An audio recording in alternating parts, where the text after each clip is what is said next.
For CTV Sports, I'm Travis Green. He's Brett Kennedy. The Boise State Broncos, ranked 25th in the nation, came to Hughes today and proved why they're ranked, Brett. Three-headed monster from them offensively. Brett Rypien, the quarterback, over 300 yards passing. Running back Jeremy McNichols, over 100 yards rushing and 2 touchdowns. He already had 10 on the season, now has 12. And Thomas Spearbeck, the receiver, 178 yards receiving. Those three players really dominated today. And let's start with Brett Rypien, Trav. This kid is going to be big. Oh, yeah. He was passing the ball all over the field on this Rams defense. He was on point. What did you think of his play? Just a freshman. I'm looking at Brett Rypien as a possible Mountain West Player of the Year down the road and even maybe a Heisman candidate.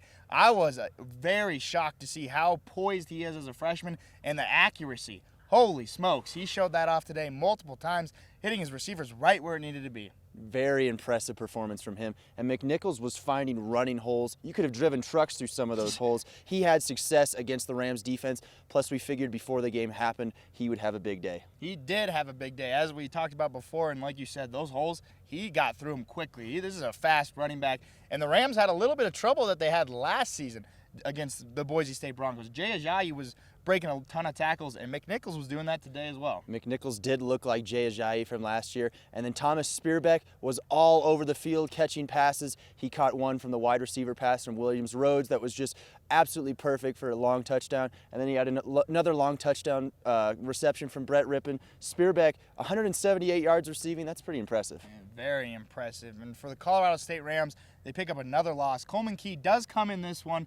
What did you think of his performance today? He only had 5 completions, Trav, but he did play longer than he's played more than he has this season.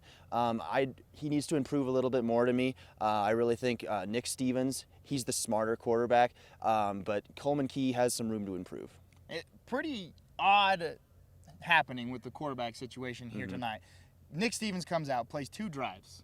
One of his last drive, Dalen Dawkins wound up fumbling the ball. And then Coleman Key came in, played the rest of the game, but Stevens comes in later after Key struggled a bit. It really leaves some question marks as who's the quarterback.